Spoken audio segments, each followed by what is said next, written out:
ውዳሴ ማርያም የጨረሱ ውዳሴ ማርያምም ሳይጨርሱ ወደ ቤተ መቅደስ የሚገቡ ካህናትና ዲያቆናትን ማፍራት ቻለ። ይህ ብቻ ሳይሆን ምንም ሳያውቁ ጳጳሳት የሚሆኑ ጳጳሳትንም ቤተክርስቲያናችን ማፍራት ቻለች ማለት ነው። ምንም የቤተክርስቲያን ትምህርት ያልተማሩ ጳጳሳትን ቤተክርስቲያናችን ማፍራት ጀምራለች። ምንም አቡነ ዘበሰማያትን በግዕዝ መድገም የማይችሉ ማለት ነው። ግን ጳጳሳት የሚያደርጉትን ቆብ ጳጳሳት የሚለብሱትን ካባ የለበሱ ማለት ነው። ይሄ ሁሉ የማን ጠባሳ ነው ከተባለ የግራኝ ማመን ጠባሳ ነው። በርካታ ሊቃውንት የሚመረቱባትና ሊቃውንት እንደምንጭ ውሃ ዕለት ዕለት የሚመነጩባት የሊቃውንትን ጸጋ ከላይ ከእግዚአብሔር የተቀበለች ምድር ናት። ቃለ እግዚአብሔር እማመት እስከ አውደ ዓመት ከዓመት እስከ ዓመት እንደ ክረምት ዝናብ የሚዘንባት ምድር ናት። ሕፃናት እንደተወለዱ የቅዱስ ያሬድን የዜማ ትምህርት እንደ ወተት የሚጎነጩባት የሊቃውንቱ ቅኔ እንደ ጎርፍ የሚጎርፉባት ምድር ናት። እንደ ብሉይ ተክልየ ብሉይ ኪዳንን እና አዲስ ተክልየ አዲስ ኪዳንን የተረጎሙባት ምድር ናት። እነ መምህረ መምህራን የታበዛብን በዚሁ በደብረ ታቦር አራቱን ጉባኤ መጻሕፍት ያስተማሩባት እነ ተክሌ ገብረሃና ተክሌውን የዘመሩባት እነ አክሊለ ወርቅ ረቂቅ በሆነው ቅኔ የረቀቁባት ብዙ ጥበበኞች ምሁራን የተጠበቡባትና የተፈላሰፉባት ምድር ናት። ተገብረ ዘይተገብረ ክልኤቱ አኀው ሀበሃለው እስመ ለሃይማኖት ጽዮን ማይደሮ ከመ ትኩኖ ሐረያ ቴዎድሮስ ለተግባረ ነፍሱ ዘኮነ ኬንያ እመኒ በታቦር ለጉባኤ ሆረሰያ ምን ይዲ ቁስጥንጥንያስ ኮነ ኢትዮጵያ ወኒቅያ ደብረ ታቦር የሚል ቅኔ ተቀኝቷል።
ሊቃነ ጳጳሳት አሉ።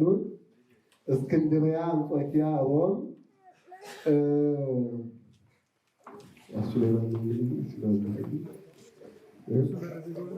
እስክንድርያ አራቱ ሊቃነ ጳጳሳት በአራቱ መንበር የነበሩ ሮም እነዚህ አራቱ ሊቃነ ጳጳሳት ናቸው።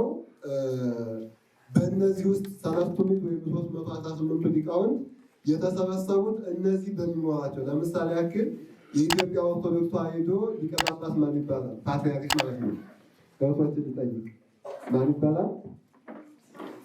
አቡነ ማትያስ። እነዚህም ልክ እንደ አቡነ ማትያስ ያሉ ጠቅላይ ጳጳሳት ናቸው። አራት መንበር የተሰጣቸው ማለት ነው። ከዚያ እዚህ ላይ የምትመለከቱት ከነዚህ በመጨረሻ ላይ ያለው ደግሞ ንጉሱ ቆስጠንጢኖስ ነው። መሀል ላይ የተቀመጠው ደግሞ አርዮስ ነው። ከዚያ በዚህ ጎንና በዚህ ጎን ያሉት ደግሞ 318 ሊቃውንት ናቸው ማለት ነው። መግቢያ ያለው ቤተክርስቲያን ከጥንት ጀምራ በዲያብሎስና በግብረ አበሮቹ ያልተፈተነችበት ጊዜና ሰዓት የለም። ቤተክርስቲያን ሁልጊዜ ትፈተናለች። ሁልጊዜም ፈተናውን የስኬት መሸጋገሪያ ድልድይ አድርጋ ሰርታ በፈተናው ድልድይ አልፋ ልጆቿን ወደ ሰማይ ታሸጋግራለች። ቤተክርስቲያን ያለ ፈተና የኖረችበት ጊዜ የለም። ቤተክርስቲያን የደመቀችበትና ያሸበረቀችበት ልጆቿን ቅዱሳንና ሰማዕታት እያደረገች ከእግዚአብሔር ጋር ያገናኘችበት መንገድ ምንድነው ከተባለ ፈተና ነው። የዲያብሎስ ዋና ዓላማ ቤተክርስቲያን መፈተን ሲሆን የቤተክርስቲያን ዋና ዓላማ ደግሞ የዲያብሎስን የፈተና ወጥመድ ሰብሮ በፈተናው ወደ እግዚአብሔር መጓዝ ነው። ዲያብሎስ ዓላማው ቤተክርስቲያን መፈተን ነው። የቤተክርስቲያን ዋና ዓላማ ደግሞ የዲያብሎስን ወጥመድ ሰብራ በዚያ ፈተና ወደ ሰማይ መጓዝ ነው ማለት ነው። ቤተክርስቲያን ሰማዕታት ቅዱሳን ልጆቿን የወለደቻቸውን ያፈራቻቸው ዲያብሎስ እርሷን ለማጥፋት ከሚሰነዝረው ፈተና ውስጥ ነው። በጣም ብዙ ክፉዎች ነገስታት ያስነሳል። ያን የሚያደርገው ቤተክርስቲያን ለማጥፋት ነው። በዚያ ዘመን ደግሞ ቤተክርስቲያን እሱ ለጥፋት የሰነዝረው ለበጎ ያደረገች እነ ቅዱስ ጊዮርጊስን የወለደቻቸው ፈተና ውስጥ ነው። ዲያብሎስ ቤተክርስቲያን ዝቅ ለማድረግ በሚያመጣው ፈተና ቤተክርስቲያን ግን ከፍ ትልበታለች። ዲያብሎስ ልጆቿን ለመበተን በሚያመጣው ፈተና ቤተክርስቲያን ግን አይደለም ልጆቿን ልትበትን፣ ልጆቿ ያልሆኑትን ያልተጠመቁትን ትሰበስብበታለች። ዲያብሎስ ቤተክርስቲያን ያልፈተነበት ጊዜ ባይኖርም ቤተክርስቲያንን ፈትኖ ግን ቤተክርስቲያን ያሸነፈበት ጊዜ የለም እስካሁን ማለት ነው። ዓለም ከተፈጠረ ጀምሮ አዳምና ሔዋን ላይ ፈተናው ይጀምራል። ከዚያ በኋላ እነሱን ጣለ። ከዚያ በኋላ እንደገና በንስሐ ተነሱ። ከዚያ ጊዜ ጀምሮ ቤተክርስቲያን ለመፈተን ያልተጓዘበት ጊዜ የለም። ነገር ግን ቤተክርስቲያን አሸናፊ እንጂ ተሸናፊ ሆናለት አታውቅም። ሁልጊዜም ዲያብሎስ ቤተክርስቲያንን ይፈትናል። አብሮ የሚመለሰው ግን ዲያብሎስን ቤተክርስቲያን አይደለችም። ዲያብሎስም ቤተክርስቲያንን በውጭ ባህላውያን ነገስታት፣ ባህላውያን መኳንንትና መሳፍንት እያደረ በውስጥ ደግሞ ልጆቿ መስለው ልጆቿ ባልሆኑ መናፍቃን እያደረ ነው ሲፈትናት የኖረው። በውጭ እንደነ ዲዮቅልጥያኖስ ባሉ እንደነ መክስሚያኖስ ባሉ አጠቃላይ ክፉ በሆኑ ነገስታት እያደረ እሳት እያነደደ ሰይፍ እያሳለ ይፈትናታል። በውስጥ ደግሞ የቤተክርስቲያን ልጆች መስለው ልጆቿ ባልሆኑ ማለት ነው ልጆቿ ባልሆኑ የጠቡትን የእናታቸውን ጡት በሚቆርጡ ሰዎች ቤተክርስቲያን ተፈትናለች። ዲያብሎስ ቤተክርስቲያን ከፈተነባቸው መናፍቃን መካከል አርዮስ ግንባር ቀደም ተጠቃሽ ነው። በውስጥ ሆኖ ልጇ ሆኖ አድጎ ነገር ግን በመጨረሻ ጊዜ ቤተክርስቲያን የበላ ሰው ነው አርዮስ ማለት ነው። ስለዚህ ዛሬ አርዮስን ነው የምናየው ማለት ነው። አርዮሳዊነት ከአርዮስ በፊት እንግዲህ አርዮስ የተነሳው ቅድመ ክርስቶስ ከተወለደ በኋላ በ325 ነው ጉባኤ ኒቅያ የተደረገው። ግን አርዮሳዊነት ገና ክርስቶስ ሳይወለድ ነበረ። እሱን እንጂ ክህደትና ምንፍቅና ዓለም በተፈጠረችበት በዕለተ እሑድ በሰማይ በመላእክት የተጀመሩ የእውነት ተቃራኒዎች ናቸው። ክህደትና ምንፍቅና። ክህደት ማለት እግዚአብሔር የለም ብሎ መካድ ነው። አጠቃላይ ይችን ዓለም እግዚአብሔር አልፈጠራትም፣ ይች ዓለም በራሷ ጊዜ ተገኘች፣ እግዚአብሔር የሚባል አካል የለም ብሎ መካድ ይህ ክህደት ነው። ምንፍቅና ደግሞ ምንድነው ከተባለ እግዚአብሔርን ግማሽ ጎኑን አምኖ ግማሽ ጎኑን መካድ። ለምሳሌ አርዮስ እግዚአብሔርን እንዳለ ያምናል፣ ነገር ግን የሚያምነው ፍጡር እንደሆነ ነው የሚያምነው። ስለዚህ ይህ ምንፍቅና ይባላል እና በዕለተ እሑድ ነው ክህደትም ምንፍቅናም የተጀመረው።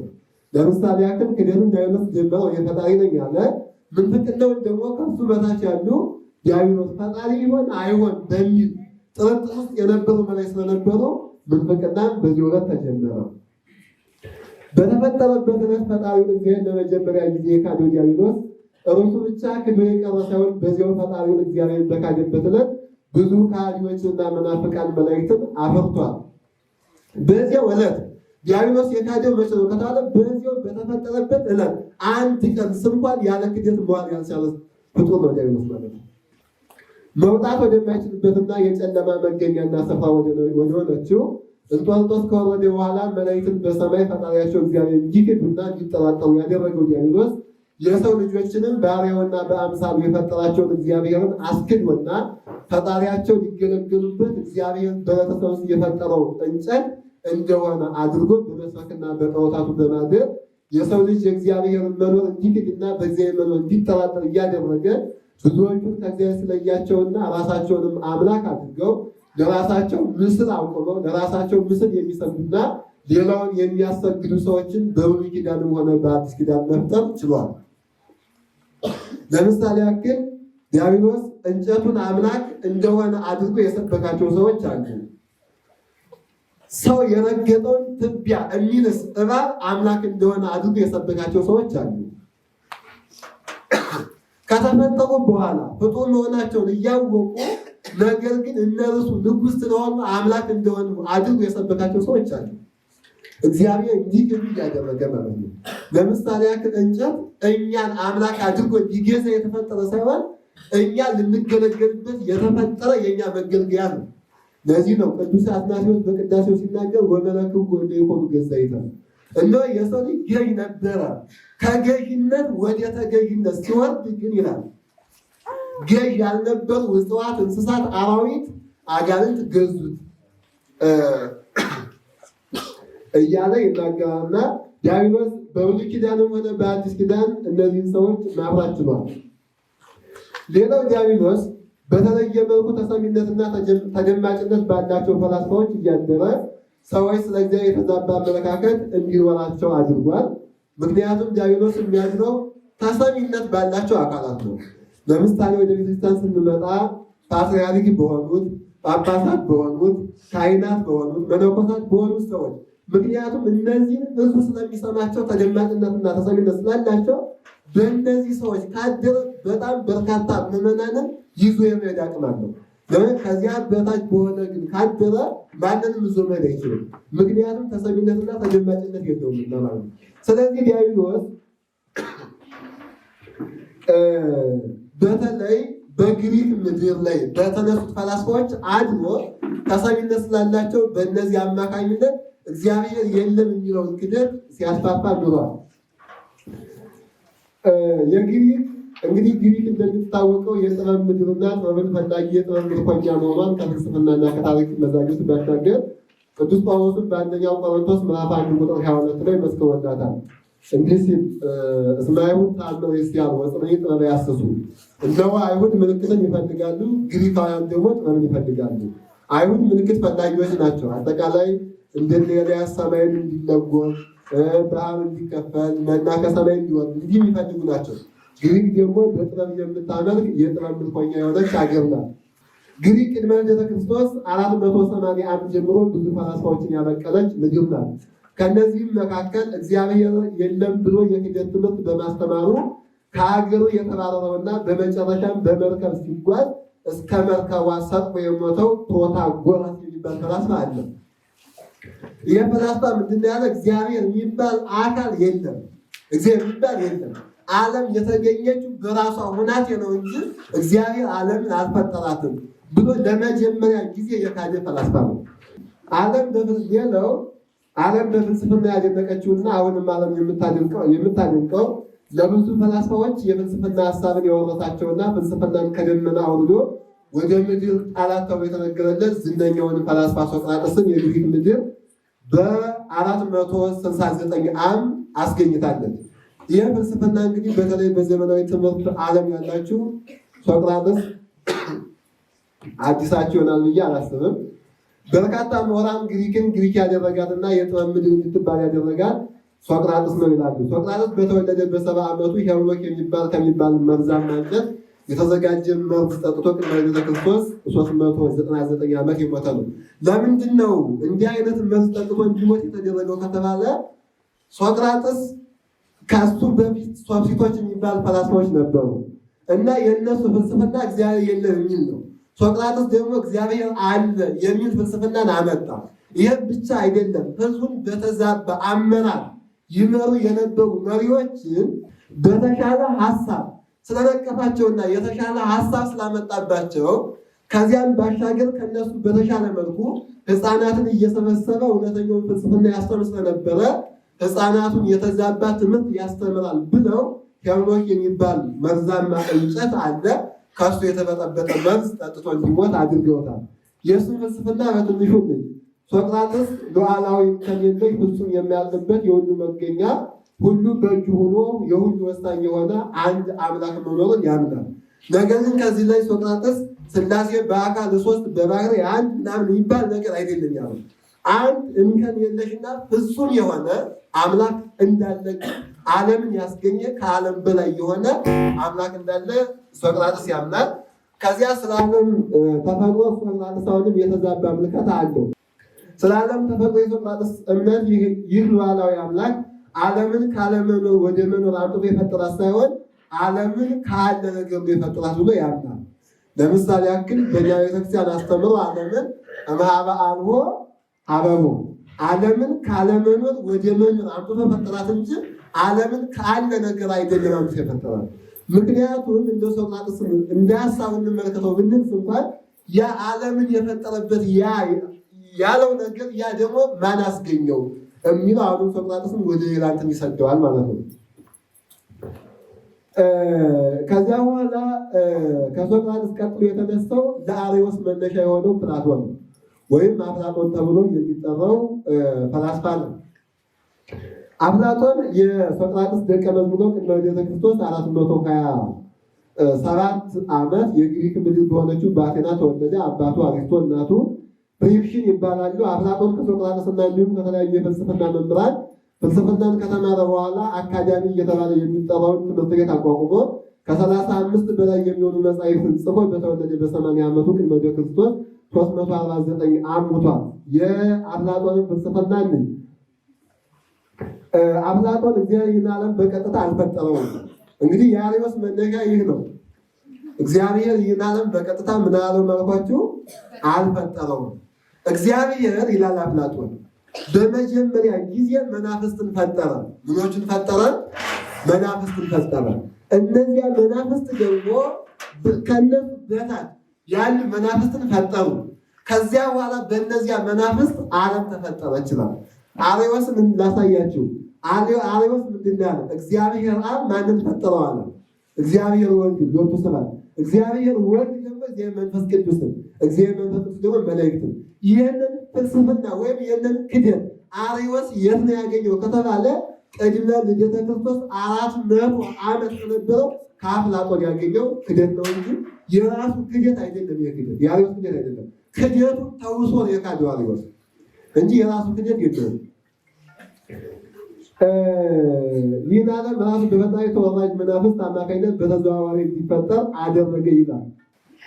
ከዚያ በኋላ የአርዮስ በነገራችን ላይ ፕላቶን ለመናፍቃን ሁሉ መነሻ ነው።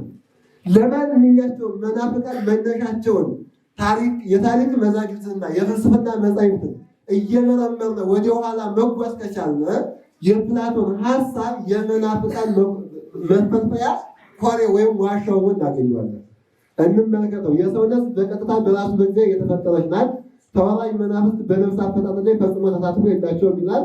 የመጀመሪያው የሰው አካሉ የእግዚአብሔር ፍጡራን በሆኑት በተወራጅ መናፍስት ተዘጋጀ። እርሱም የወንድ አካል ነበር።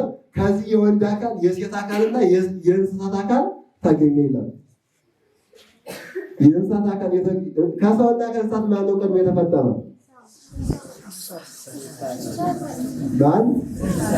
እንስሳት የተገኙ እንስሳት በዕለተ ሐሙስ ከዚያ በኋላ አሁንም በዕለተ ዓርብ ላይም ተፈጠሩ። ከዚያ በኋላ የሰው ልጅ የተፈጠሩ እና የሰው ልጅ እንስሳትን አላስገኝም። ሴት እውነት ነው ሔዋን የተገኘችው ከአዳም ጎን ነው።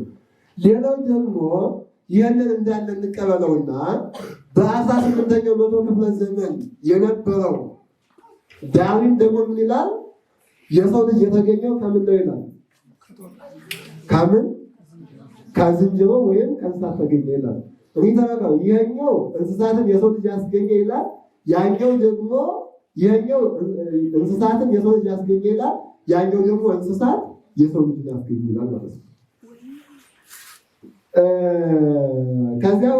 ከዚህ በኋላ ቀደም ብሎ የተፈጠሩት ነፍሳት የሚዋሃዷቸው በመወለድ ስርዓት እየተዘጋጁ እንዲዋለዱ እንዲራቡ የነፍስና የስጋ መዋሃድ በፕላቶ እምነት አንድነትን ውህደትን የሚያስገኝ ሳይሆን ነፍስ በስጋ ውስጥ ሆና እንደ ቀዛፊ በጀልባ ውስጥ ሆና ጀልባውን እንደሚቆጣጠር አካለ ስጋን ትቆጣጠራለች ይችላል። እኛ በቤተክርስቲያን አስተምሮ ነፍስና ስጋ የተዋሃዱ ናቸው። በፕላቶን እምነት ግን ነፍስ ልክ ስጋ ጀልባ ነው፣ ነፍስ ደግሞ የጀልባ ሹፌር ነው። ይህ ክደት የማንን ክደት ወለደ ካላችሁ የንስጥሮስን ክደት ወለደ። ለምንድነው ነፍስ ከስጋ ጋር የማትዋሃደው ካላችሁ ይላል ፕላቶን፣ ስጋ የኃጢአት ምንጭ ነው፣ በእግዚአብሔር የተፈጠረ አይደለም፣ ክፉ በሆነ መናፍስት የተፈጠረ ነው። ስለዚህ ክፉ በሆነ መናፍስት ስለተፈጠረ ንጽሕት ከሆነችው ከነፍስ ጋር ውህደትን መፍጠር አይችልም አለና ይህንን ሀሳብ አመነጨ። በኋላኛው ዘመን ደግሞ ንስጥሮስ ምን አለ? ንስጥሮስ አካለ ቃልንና ባህርየ ቃልን ከአካለ ስጋና ከባህርየ ቃል ጋር አያዋህድም። ለምንድን ነው? አካለ ቃል ንጹሕ ስለሆነ ርኩስና የኃጢአት ምንጭ ከሆነው ከስጋ ጋር መዋሃድ አይችልም ብሎ ስለሚያምን ነው። ምክንያቱም የንስጥሮስ ክደት ምንድነው? ክልኤ ባሕርይ ነው። ከኔ ባህሪን ከማናገኘው ከፕላቶን አገኘው። አሁን ሌሎቹን መናፍቃን ወስደን ከእነዚህ ማገናኘት እንችላለን። እንግዲህ ጸረ ክርስቶስ የሆነውና የመናፍቅ አባት ማለትም ርዕሰ መናፍቃን የተባለው አርዮስ እግዚአብሔር ቃል በእግዚአብሔር አብ የተፈጠረ የእግዚአብሔር አብ የመጀመሪያ ፍጥረቱ ነው። እግዚአብሔር አብ የፈጠረው እግዚአብሔር ቃልም ይህን ዓለምና እኛን ፈጠረ የሚለውን ሀሳቡን በቀጥታ የወሰደው ከአፍላጦን የተዛባ የፍልስፍና ሀሳብ ነው። ምክንያቱም አፍላጦን እግዚአብሔር አብ ወይም አንድ ሉዓላዊ አምላክ አለ፣ ያ ሌሎችን ፈጠረ እና ያ ደግሞ ሌሎችን ፈጠሩ፣ በእነዚህ ዓለም ተፈጠረች ይላል። ከነዚያ መናፍስት አንዱ ለአርዮስ ማን ነው ከተባለ ሎጎስ ወይም ወልድ ወይም ቃል የሚባለው ነው ማለት ነው። ይህንን ቀጥታ የወሰደው ከአፍላጦን ነው። ነገሮችን በጥልቀት ከተመለከተ መልሱ ኋላ ስለምንሰጥ አስተዋዮችን ብቻ እያስቀመጥኩ ነው። ነገሮችን በጥልቀት ከተመለከትናቸው የአፍላጦን የተዛባ ፍልስፍና ያልወለደውና ያላስገኘው መናፍቅ የለም። የግኖስቲካውያን የነ ሲሞን መሰሪ፣ የነ መልቅያን፣ የነ ቀሌምንጦስ ዘእስክንድርያ፣ የነ አብጌንስ፣ የነ ሰባሊዮስ፣ የነ ጳውሎስ ሳምሳጢ፣ የነ ሉቂያኖስ፣ የነ አርዮስ፣ የነ መቅዶኒዎስ፣ የነ ንስጥሮስ፣ የነ ሊዮን፣ የነ መሐመድም አባት ፕላቶን ሆኖ እናገኘዋለን ማለት ነው። በነገራችን ላይ መሐመድ አይደለም የፍልስፍና መጽሐፍ የፊደል እጅግም አያውቅም። እንግዲህ ለምን ከዚህ ጋር ተዋሃደ ካላችሁ በበረሃ የሚኖር አንድ ሐሚፍ የሚባል እንደ ዶክተር መራዊ ተበጀ የታሪክ ሰነድ ሐሚፍ የሚባል እንደ ሌሎቹ ደግሞ የታሪክ መዛግብት ደግሞ ሰርጊዮስ ቢራ የሚባል በጫካ የሚኖር አንድ ሰው ነበረ እና ያ አንድ አምላክን የሚያምን ሰው ነው። ከዚያ በኋላ ያ ሰው በበረሃ ሲኖር ማንን ጻፈው? ቁርአንን ጻፈው። ቁርአንን ጻፈና ለማን ሰጠው? ለመሐመድ ሰጠው። መሐመድ ተቀበለና ያንን ሰው ከገደለ በኋላ ይህ መጽሐፍ ከሰማይ የወረደልኝ ነው ብሎ ለሱ ማስተማር ጀመረ ነው። እና ያ ሰው ይህንን ሀሳብ የቀደው ከፕላቶን ነው እንጂ መሐመድ ፍልስፍና የሚባል ነገር አይደለም። የፊደል ችግርም የሚያውቅ ሰው ነው ማለት ነው። ሌላው እነዚህ በርካታ መናፍቃንና በርካታ ምሁራን የተመረቱባቸው ጉባኤ ቤቶች አሉ። ጉባኤ ቤቶች ሰው የሚመረትባቸው አውድማዎች ናቸው። አንድ ገበሬ በአውድማ የሚያመርተው ስንዴ ብቻ አይደለም። ከስንዴው መካከልም ምን አለ? እንክርዳድ አለ። በቤተ ጉባኤው ሊቃውንት ብቻ ሳይሆኑ መናፍቃንንም ቤተ ጉባኤ አፈርታለች። ለምሳሌ ያክል የኤልሳ ቤተ ጉባኤ ጊያዝን አፈርታለች። የክርስቶስ ቤተ ጉባኤ ይሁዳን አፈርታለች። የጳውሎስ ቤተ ጉባኤ ዴማስን አፈርታለች። የእስክንድርያ ቤተ ጉባኤ ደግሞ አርዮስን አፈርታለች። ሌሎችም በርካታ ቤተ ጉባኤዎች በርካታ መናፍቃን አፈርተዋል። ለምን ከተባለ እንደው አንድ ገበሬ የግድ ነው ስንዴ ሲዘራ ወይም ተስቶት ወይም ሳያውቀው እንክርዳድ መካከል ላይ የግድ ይኖራል ማለት ነው። እንክርዳድ ይኖራል። ስለዚህ መናፍቃንም በጉባኤ ቤት አሉ ማለት ነው። ቤተክርስቲያን ብዙ ፈተናዎችንና ችግሮችን የሰበረችው ከጉባኤ ቤት በወጡ መምህራን ቢሆንም ለቤተክርስቲያንም ፈተናና ችግር ሆኖ የምናገኛቸው ቤተ ጉባኤ ያመረተቻቸው እንክርዳዶች ናቸው። ለምሳሌ ያክል አትናቴዎስና እለእስክንድሮስ ሲወጡ እስክንድርያ ቤተ ጉባኤ ውስጥ ነው። ንስጥሮስ የሚወጣው ከዚያ ነው። የቤተክርስቲያን ችግር የሚፈቱ መምህራን ያሉ ቤተ ጉባኤ ነው። ለቤተክርስቲያን ችግር የሚሆኑትን ደግሞ ቤተክርስቲያን ውስጥ እናገኛቸዋለን። ለምሳሌ ያክል በዘንድሮ ዓመት ለብዙ ዘመናት ስንሰቃይባቸው የኖሩትን ሰዎች ያመረተቻቸው ማለት ከተባለ ቤተክርስቲያን ነው። ግን እነዚህ ሰዎች ቤተክርስቲያንን ቀድሞ የሚያውቋትም አሁን የሚያውቋትም ወደፊት የሚያውቋትም ለምን ከተባለ የገንዘብ እንጂ የእውቀት ፍላጎት ስለሌላቸው ማለት ነው። እንዲህ አይነት ሰዎች እነዚህ በርካታ የቤተክርስቲያን ሊቃውንትና በርካታ የቤተክርስቲያን ጠላቶች የሆኑ መናፍቃን የተመረቱባቸው ሁለቱ ቤተ ጉባኤዎችን በአጭሩ እንመልከት። እነዚህም የእስክንድርያ የትርጓሜ ቤተ ጉባኤና የአንጾኪያ ቤተ ጉባኤ ነው። ሐዋርያት 303 ዓመት ከ3 ወር የተማሩትን ትምህርት ለማስተላለፍ የረዳቸው ጉባኤ ቤቶችን ማቋቋም ነበረ። ጉባኤዎችን ማቋቋም ለምሳሌ ያክል እነንታ የተማሩትን ትምህርት ነገ ቀጣይነት እንዲኖረው ለምዕመናኑ ብቻ ሳይሆን ደቀ መዛሙርትን ቤተ ጉባኤያቸው ላይ አስቀምጠው የያዙትን ነገር የሚያስተላልፉት ቤተ ጉባኤ ሲኖር ነው ማለት ነው። እና እንዲማሩበት የመጀመሪያው ጉባኤ ማነው ከተባለ እስክንድርያ ውስጥ በቅዱስ ማርቆስ በ60 በቅዱስ ማርቆስ ወንጌል የተመሰረተው የእስክንድርያ የትርጓሜ ትምህርት ቤት ነው። የትምህርት ቤቱ ዋና ዓላማ አዲስ አበባዎችን በቅዱሳት መጻሕፍት ትምህርት ለማሰልጠንና ከዚያም ሲወጡ ወገኖቻቸውን ለማስተማር የሚያስችላቸውን መንፈሳዊ እውቀት እንዲገበዩበት ነው። ሁለተኛው ቤተ ጉባኤ በሶሪያ ዋና ከተማ በአንጾኪያ የተመሰረተው የአንጾኪያ ቤተ ጉባኤ ነው። ይህን የአንጾኪያ ቤተ ጉባኤ የመሰረተው ወላዲ አርዮስ ሉቂያኖስ ነው። አርዮስ የሉቂያኖስ ልጅ ነው፣ በትምህርት የተወለደ ማለት ነው። እሱን እናያለን። የተመሰረተበት ዘመንም በ3ኛው መቶ ክፍለ ዘመን አጋማሽ እንደሆነ የታሪክ መዛግብት ይናገራሉ። የቤተክርስቲያን ታሪክ በዓለም መድረክ ገጽ 39 ታገኙታላችሁ። የእስክንድርያ ቤተ ጉባኤ ምስጢራቸው የረቀቁ የቅዱሳት መጻሕፍት ትምህርቶች ፍች ለመረዳት የቅዱሳት መጻሕፍት የነጠላ ትርጉም ከበስተጀርባው ምስጢራዊ ፍች አለው በማለት አንድን በተባለው የአተረጓጎም ስልት ይተረጉምና ይጓዝ ነበር። የትርጓሜ ዋና መንገዱ እስክንድርያ የሚተረጉመው ምንድነው ከተባለ አንድን ቃል ከቃልነቱ ባሻገር ውስጡ ላይ ፈትፍተው ያቀርቡ ነበር። ለምሳሌ ያክል የማቴዎስ ወንጌል ምዕራፍ 6 ላይ ምዕራፍ 7 መጀመሪያ የተኮነኑ ከመ ይትኮነኑ እነሆ እንዳይፈረድባችሁ አትፍረዱ ይላል። የተኮነኑ በጉባኤው ነው። በያኛው ከሆነ የተኮነኑ ይላል። የተኮነኑ ከመ ይትኮነኑ ይላል። ቤተ ጉባኤውና ሌላኛው እንትን ስላለው ነው እና ሳይፈረድባችሁ እንዳይፈረድባችሁ አትፍረዱ የሚለው ቃል በአራት ትርጓሜ ይተረጎማል። አንደኛው ይሄ ነው። ከዚያ ሁለተኛው ትርጓሜ ሳትሾሙ አትፍረዱ ይላል። ከዚያ ደግሞ ሶስተኛው ትርጓሜ ደግሞ በጉባኤ ሳትማሩ አታስተምሩ ይላል። ከዚያ ደግሞ አራተኛው ደግሞ ጾር ሳይጠፋላችሁ ጾር የሚጠፋበትን ግብር እናስተምራለን አትበሉ ይላል። አሁን የተኮንኑ ላይ ነው። ይህንን ያክል ምስጢር አባቶቻችን ፈልቅቀው ያወጡት ማለት ነው። የእስክንድርያ ቤተ ጉባኤ ይህንን ነበር። በኢትዮጵያ ያሉት የተጉባኤዎችን የሚከተሉት ይህንን ነው። አንድ ለምሳሌ ያክል አሁን ከተቀመጣችሁበት የትርጓሜ ሲተረጎምበት ይውላል ማለት ነው እና የእስክንድርያ ቤተ ጉባኤ ይህን አይነት ትርጓሜ ትከተላለች።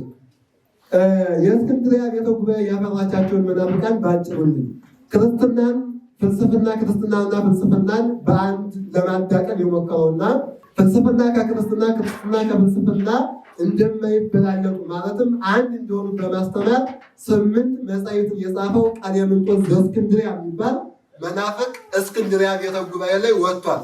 እነማን ከወጡበት? እነ አትናቴዎስና እነ እለእስክንድሮስ ከወጡበት ቤተ ጉባኤ ማለት ነው።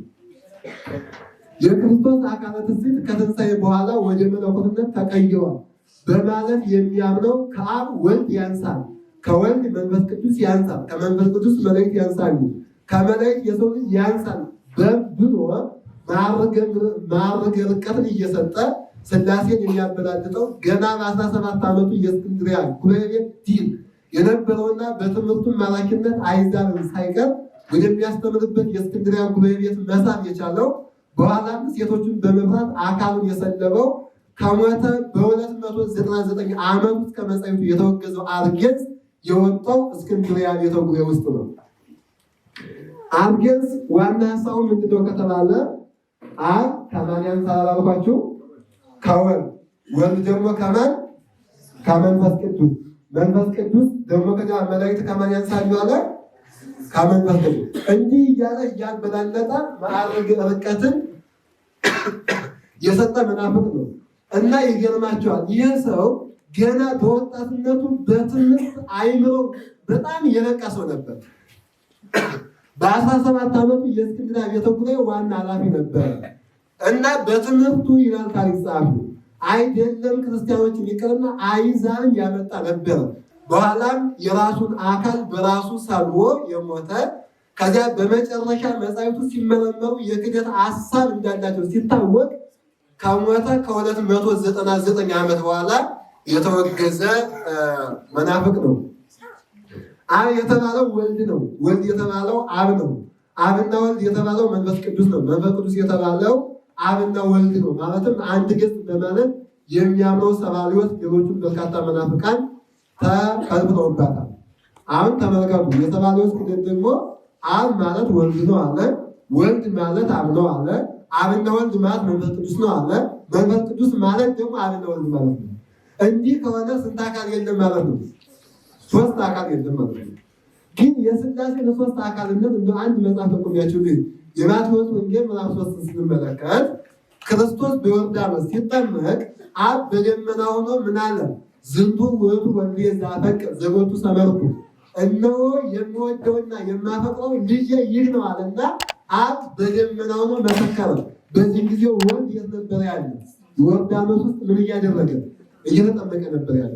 ከዚያ በኋላ ደግሞ ወልድ አሁን ዮርዳኖስ ላይ እያለ አብ በደመና ሆኖ ዝንቱ ውእቱ ወልድየ እያለ በነበረበት ሰዓት መንፈስ ቅዱስ ደግሞ በአምሳለ ርግብ ከወልድ ራስ ላይ ምን አለ? ተቀመጠ። ሶስት አካል ቢሆን በዚህ ጊዜ ዝንቱ ውእቱ ወልድየ ብሎ የሚመሰክር የለም ነበር፣ የሚጠመቅ ብቻ ነበር የሚኖረው። ስለዚህ ሥላሴ ከዚያ በኋላ የማቴዎስ ወንጌል ምዕራፍ 28 ስንመለከት ወተጠምቅዎሙ በስመ አብ ወወልድ ወመንፈስ ቅዱስ፣ እነሆ በአብ በወልድ በመንፈስ ቅዱስም እያጠመቃችሁ ደቀ መዛሙርቴ አድርጓቸው። ሶስት ከሆነ እንዲህ አይልም ነበር፣ ማለትም አንድ ከሆነ አንድ አካል ከሆነ እንደዚህ አይልም ነበር ማለት ነው። ስለዚህ የዚህም ክደቱ ውድቅ ነው። ሆኖም ግን በእስክንድርያ ከወጡት መናፍቃን በእስክንድርያ የወጡት የቤተክርስቲያን መምህራን ሊቃውንት ይበዛሉ። አንጾኪያ ላይ መናፍቃን ይበዛሉ፣ እስክንድርያ ላይ ደግሞ ሊቃውንት ይበዛሉ። እነዚህንም ሊቃውንት በሃይማኖተ አበው በጣም በርካታ ሃይማኖተ አበው የጻፉት በርካታ ሊቃውንት እስክንድርያ ላይ የወጡት ናቸው። ለምሳሌ ያክል ማኅተመ አበው አምደ ሃይማኖት እየተባለ የሚጠራው ቅዱስ ቄርሎስ፣ እለእስክንድሮስ እና አትናቴዎስን የመሰሉ በርካታ ሊቃውንት የወጡ እስክንድርያ ቤተ ጉባኤ ውስጥ ነው ማለት ነው። ሌላው የመናፍቃን መፈልፈያ የሆነ የአንጾኪያ ጉባኤ ቤት፣ የአንጾኪያ ጉባኤ ቤት ምስጢራዊ የሆኑ ቅዱሳት መጻሕፍትን በነጠላ ትርጓሜ የተረጉ ነበር። በዚህም የትርጓሜ ስም ሁለቱ ጉባኤ ቤቶች ይነቃቀፉ ነበር ይላል። የአንጾኪያ ቤተ ጉባኤ በጣም በርካታ መናፍቃን የተፈለፈለባቸው ለምንድን ነው ከተባለ እንደ እስክንድርያ ቤተ ጉባኤ ወደ ምስጢር ገብቶ አይተረጉም ነበር። ሀሳቦችን የሚረዳቸው በነጠላ ንባባቸው ነበር። አንድን መጽሐፍ ደግሞ በነጠላ ንባቡ መረዳት አይቻልም። ለምሳሌ ያክል የማቴዎስ ወንጌል ምዕራፍ 5 ስንመለከት እንዲህ የሚል ቃል እናገኛለን። ብፁዓን ንጹሐነ ልብ እስመ እሙንቱ ይሬእዩ ለእግዚአብሔር፣ እነሆ ልቡናቸው ንጹሕ የሆነላቸው ሰዎች እግዚአብሔርን ያዩታል ይላል። ከዚያ በኋላ ዮሐንስ ወንጌል ምዕራፍ 1 ላይ ደግሞ እግዚአብሔርን ያየው የለም ይላል። አሁን እግዚአብሔርን ያዩታል የሚለው ሀሳብ እና እግዚአብሔርን ያየው የለም የሚለው ሀሳብ ሁለቱ አንድ አይነት ናቸው ወይስ አይደሉም? አይደሉም። ምክንያቱም ያዩታልና ያየው የለም የሚለው ሁለቱ ተቃራኒዎች ናቸው።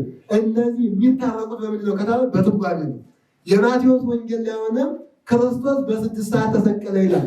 የማርቆስ ወንጌል ላይ ደግሞ በ3 ሰዓት ተሰቀለ ይላል። 3 ሰዓትና 6 ሰዓት እንዴት አይጣላም ካሉ በነጠላ ትርጉም ከሆነ እነዚህ ገጸ ንባብ ይጣላሉ። በትርጓሜ ከሆነ ደግሞ እነዚህ ገጸ ንባብ ይታረቃሉ። ስለዚህ ያለ ትርጓሜ የሚሄዱ እንትኖች ሁልጊዜም ከምንፍቅና ያወጡ። ትርጓሜ ማለት ማን ነው ከተባለ ወይም ያለ ትርጓሜ መጽሐፍ ቅዱስን እረዳዋለሁ ማለት ልክ ያልተሸከሸከን ገብስ በልቼ አልታመቅም ማለት ነው። መጽሐፍ ቅዱስ ካልተተረጎመ አጠቃላይ ጥሬ ዕቃ ነው ወይም ጥሬ እህል ነው። አንድን ጤፍ እንጀራ ከማድረጋችን በፊት ምን እንለዋለን? እናስፈጨዋለን፣ እናቦከዋለን፣ እንለውሰዋለን፣ እንጋግረዋለን። ጋግረን እንጀራ ካደረግነው በኋላ ደግሞ ምን ያስፈልገዋል? ወጥ ያስፈልገዋል። ልክ መጽሐፍ ቅዱስን በትርጓሜ ካልተወቃ ያልቃል። አባቶቻችን መጽሐፍ ቅዱስ ለእኛ ያጎረሱን በትርጓሜ አውቅተው ነው። በትርጓሜ ምጣድ ጋግረው እንጀራ አድርገው ለእኛ ያጎረሱ። ስለዚህ እነዚህ ሰዎች የሚረዱት ያለዚህ ስለነበረ በነጠላ ትርጉም ስለነበረ በጣም በርካታ መናፍቃን ተፈርፍረውበታል። ከእነዚህም መናፍቃን ለምሳሌ ጳውሎስ አምሳል ወጥቶበታል።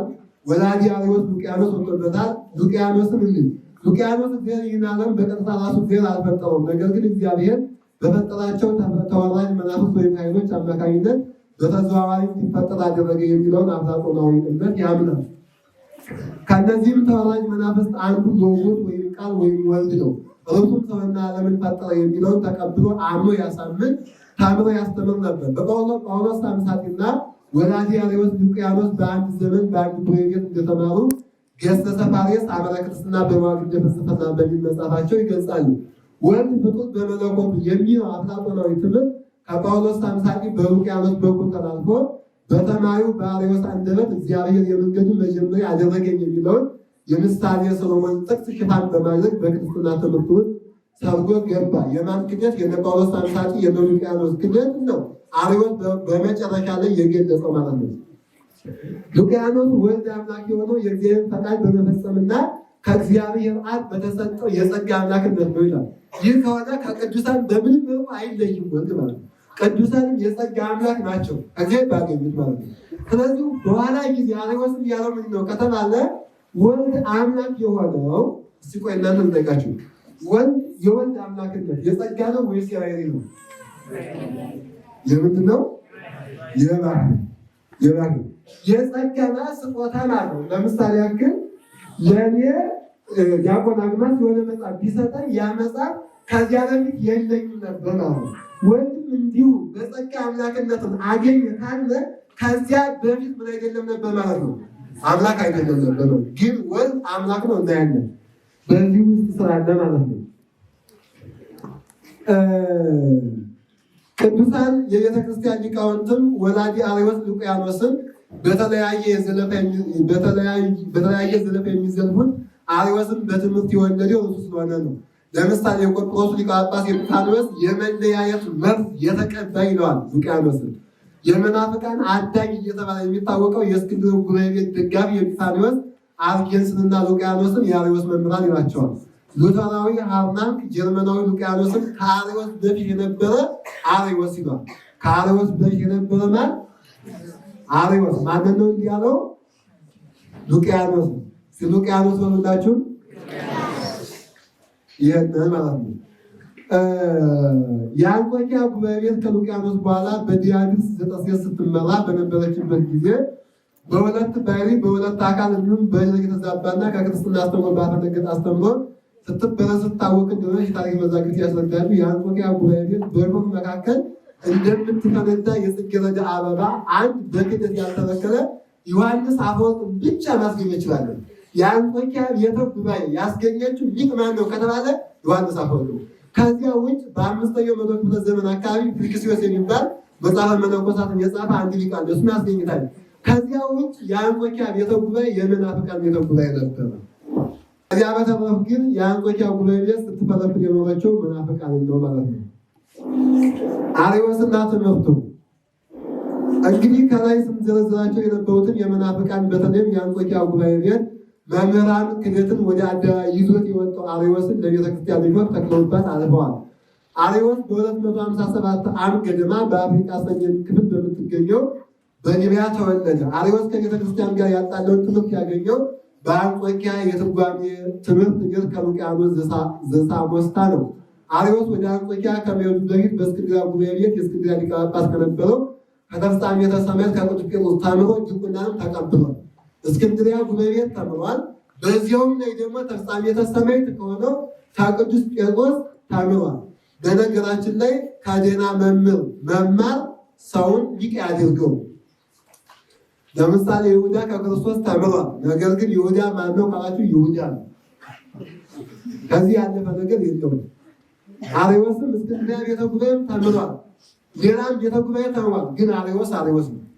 ምክንያቱም የራሱ የተሻለ ሀሳብ ከሌለው አንድ ሰው የራሱ ጥረት ከሌለው ሰውን ሰው አድርጎ መስራት አንድ ሰው አይችልም። የሆነ የራሱ የተሻለ አመለካከት ሲኖረው ነው ያንን ሊያዳብርለት የሚችለው። ከዚያ በኋላ አርዮስ ድርሰት ደራሲ ነበር፣ መጽሐፍ ጸሐፊም ነበረ። በተለይ ክደቱን ወደ አደባባይ ሲያቀርበው የነበረ በግጥምና በድርሰት መልኩ እንደነበረ ብዙ መምህራን ይናገራሉ። እንግዲህ ቅድም እንዳልኳችሁ ዲያብሎስ ቤተክርስቲያን ከፈተነበት ፈተና መካከል አንዱ አርዮስ ነው ብያቸዋለሁኝ። ዲያብሎስ ቤተክርስቲያን እንደተመሰረተች በቄሳራውያን በዲዮቅልጥያኖስ በምስመሳዶ ለ300 ዓመታት ታግሏታል። ነገር ግን ዲያብሎስ ቤተክርስቲያን መሰረተ እንጂ ማሸነፍ አልቻለም። ቤተክርስቲያንም በዘመነ ሰማዕታት ብዙ አይነት ሰማዕታትን ያፈራችበት ስለሆነ እንዲያውም አደክማታለሁ ያላትን ቤተክርስቲያን አጠነከራት እንጂ አደከማትም። ዘመነ ሰማዕታት ቤተክርስቲያን እንደወርቅ በነጠውና ሰማዕታት ልጆቹ አርሷም እንደወርቅ የነጠረችበት ዘመን ነው። ቤተክርስቲያን ይህን አስከፊ የቄሳራውያን ዘመን በታላቁና በደጉ ልጇ በቆስጠንጢኖስ መሻገር ብትችልም ነገር ግን ቅናትንና ክፋትን የተመለውና የሰው ልጅ ጠላት የሆነው ዲያብሎስ የቤተክርስቲያንን በጸጥታ ወደ መጓዝ ሊታገስ አልቻለም። ያሰጥማት ዘንድ ሌላ ማዕበል ከውስጥ አስነሳባት እንጂ በሰላም ትኖር ዘንድ አልተዋትም። በተለይም ዲያብሎስ ለ300 ዓመታት ያህል ቤተክርስቲያን ከውጭ በሚያመጣው መከራ ሊያሸንፋት ስላልቻለ አሁን ማይበሩ ከውስጥ ሊያስነሳ አሰበ። ለዚህ የተንኮል ሁከት መሳሪያ የሚሆነው ሰው ለማግኘትም አልተቸገረም። ክርስቲያን በሚል የከበረ ስም ቢጠሩም በውስጣቸው ግን የዚህ ዓለም ክብርና የውዳሴ ከንቱ ባሪያዎች የነበሩ ሰዎችን አገኘና ዓላማውን ለማስፈጸም ዋና መሳሪያ አድርጎ በመጠቀም ሌሎቹን ወደ ጥንት ፍጡራን የማምለክ ጣዖታዊ ከንቱነት መለሳቸው። ይህንም እንደፊቱ በግልጽ ጣዖት አቁሞ አምልኩ በማለት ሳይሆን የሁሉም ፈጣሪና አስገኝ የሆነው ኢየሱስን ከአምላክነቱ ደረጃ አውርዶ ከፍጡራን ጋር እንዲቆጠር በማድረግ ነበር። የዚህ የዲያብሎስ አዲስ የጦር ዕቅድ ዋና አስፈጻሚ ሹም ደግሞ አርዮስ የሚባል ግብራዊ ቄስ ነበረ። ቀድሞ እንግዲህ ዲያብሎስ ያደረገው ጣዖታትን በማስቆም ነበረ።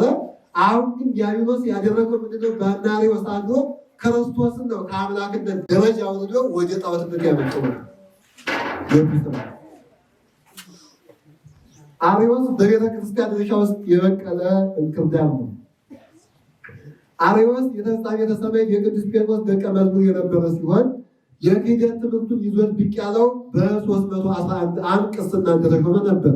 አርዮስ ለክህደቱ መነሻ ያደረገው በመጽሐፈ ምሳሌ ምዕራፍ 8 ቁጥር 20 ላይ ያለውን ገጸ ንባብ ነው። ገጸ ንባቡም እንዲህ ይላል። ትቤ ጥበብ ፈጠረኒ ቀዳሜ ሁሉ ተግባሩ እምቅድመ ይሳረር ዓለመ ወዘእንበለ ይግበር ምድረ ወዘእንበለ ይግበር ቀለያተ ወዘእንበለ ይጻው አጥቂተ ማያት ወዘእንበለ አድባር ይጣጠው ወእምቅድመ አድባር ወአውግር ወለደም ይላል። ወደ አማርኛ ሲተረጎም እግዚአብሔር ከስራው ሁሉ አስቀድሞ እንደ አርዮስ ገጸ ንባብ ፈጠረኝ፣ እንደ መጻሕፍት ትርጓሜ ወለደኝ። እምቅድመ ይሳረር ዓለምን ሳይፈጥር ወዘእንበለ ይግበር ምድረ ምድርንም ሳይፈጥር ወዘእንበለ ይግበር ቀለያተ ውሃዎችን አጠቃላይ እነዚህን ሁሉ ሳይፈጥር ፈጠረኝ የሚል ገጸ ንባብ አለው። አርዮስ ግን የተረጎመው በትርጓሜው ሳይሆን ያለ ትርጓሜ የተረጎመው ስለሆነ አርዮስ ለመካድ ዋና ምክንያት ሆኖታል ማለት ነው። አርዮስ ክህደቱን ሲያረቀው እንዲህ ይላል። ሸክላ ሰሪ መጀመሪያ መደቧን ሰርታ ሸክላ እንድትሰራ፣ አንጥረኛ መጀመሪያ መዶሻውን ሰርቶ በመዶሻው ሌሎቹን ዘመድ አጻውን እንዲሰራ እግዚአብሔርም ወልድን በመጀመሪያ ፈጥሮ በወልድ ዓለምን ፈጠረ ይላል። አርዮስ ትቤ ጥበብን እንደ ሽፋን ቢጠቀም፣ ነገር ግን የአርዮስ መነሻ ሀሳብ እግዚአብሔር ይህን ዓለም በቀጥታ አልፈጠረውም። አጠቃላይ ቅድም ያነሳሁላችሁን ሀሳብ ነው። በተለይ ሀመረ ክርስትና የሚል መጽሐፍ ብታገኙ ገጽ 170 ጊዜ አንብቡ። ሌላው አርዮስ ወልድን ፍጡር ነው ካለ በኋላ እንደገና ደግሞ ከፍጡራን የተለየ አስመስሎ ያቀርባል። ከሌሎች ፍጡራን ይበልጣል፣ ለአብ ፍጡሩም ልጁም ነው ይላል አርዮስ። ከዚያ በኋላ አትናቴዎስ ምን አለው? ለአብ ፍጡሩም ልጁም ነው ካል እኛ ለምን የምንወልዳቸውን አንፈጥራቸውም አለው።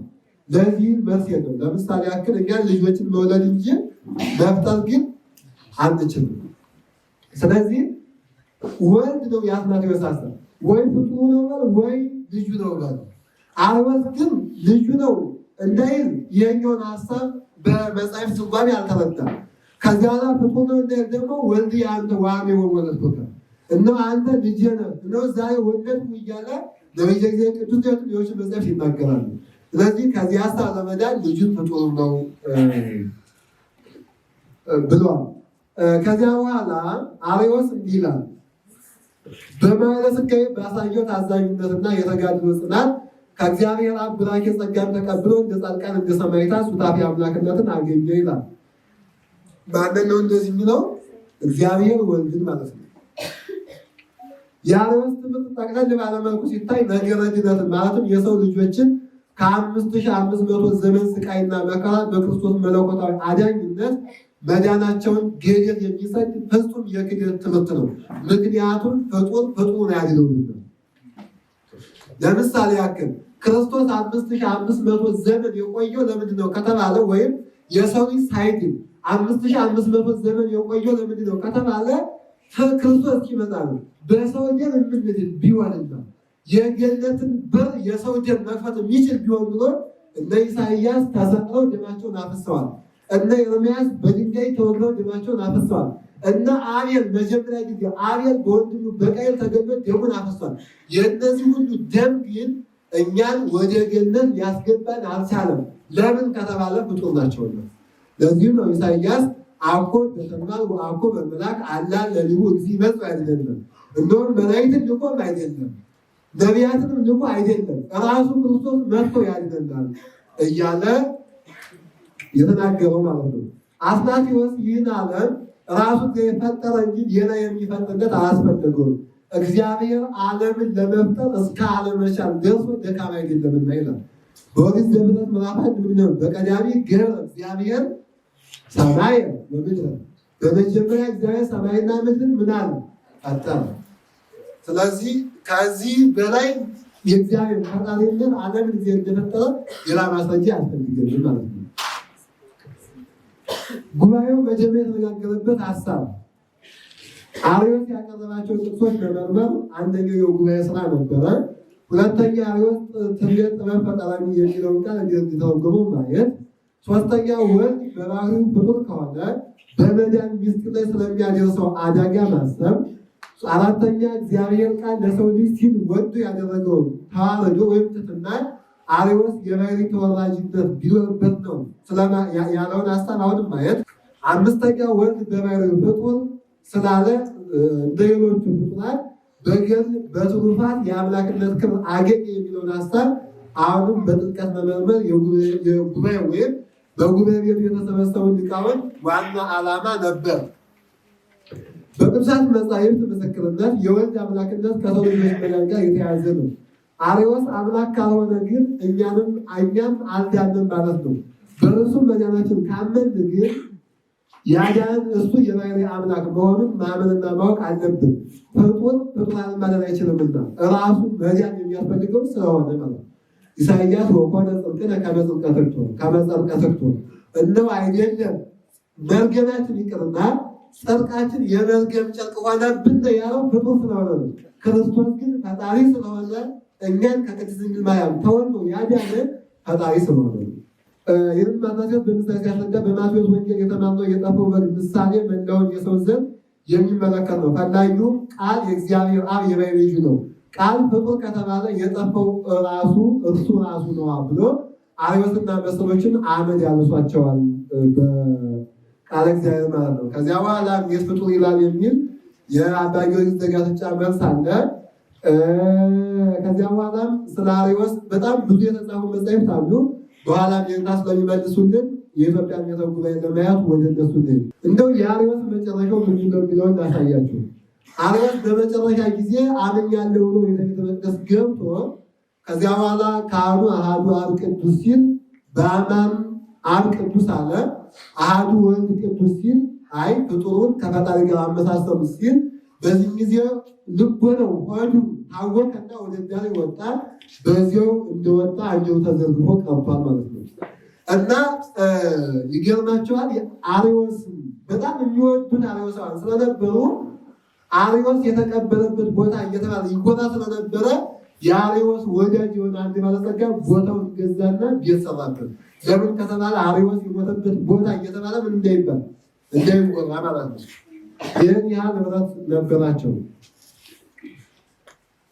በኢትዮጵያ የተደረጉ ጉባኤያትን እንዲህ ሀገረ እግዚአብሔር ኢትዮጵያ በብሉይ ኪዳን ሆነ በአዲስ ኪዳን ስታመልክ የኖረችው እግዚአብሔርን ብቻ ነው። ኢትዮጵያ ከሌሎቹ ሀገራት በተለይም ሀገረ ሰላም ተብላ ከምትጠራው ብዙ ነቢያት የእግዚአብሔርን ቃል እንደ ዝናብ ካፈሰሱባት እንዲሁም እንደረግ ከታረዱባት ከኢየሩሳሌም ጭምር የምትለየው አምልኮቷ በአምልኮተ ጣዖት ያልተበረዘ ያልተደለዘ ያልተከለሰ በመሆኑ ነው።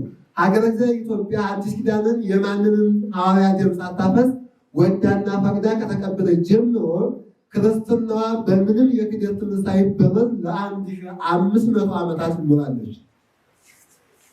እንደሚታወቀው ለምሳሌ ያክል ግብፅ ክርስትና የተቀበለችው የቅዱስ ማርቆስን ደም አፍሳ ነው። በርካታ ሀገራት ሮም ክርስትና የተቀበለችው የጳውሎስን ደም የቅዱስ ጴጥሮስን ደም አፍሳ ነው።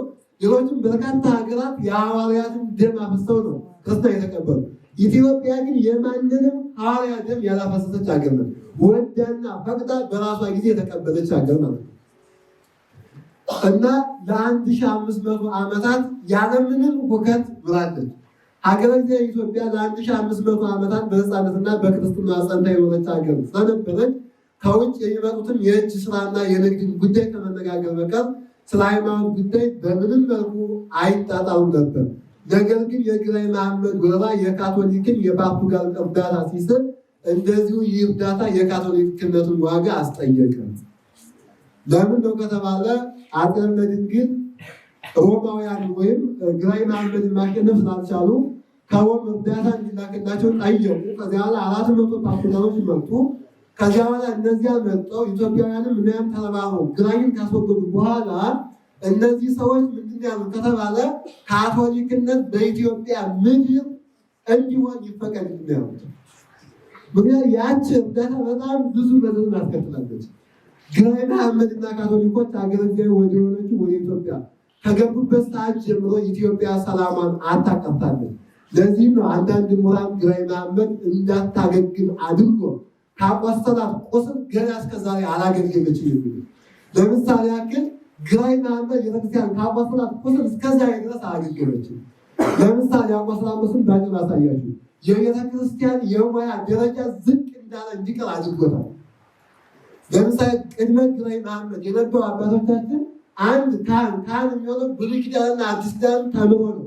ያም ካልሆነ አራቱን ወንጌሎች ተርጉሞ አመስጥቶ ነው ካህን ሆነ የሚችለው። ተርጉሞ አመስጥቶ ነው ካህን የሚችለው።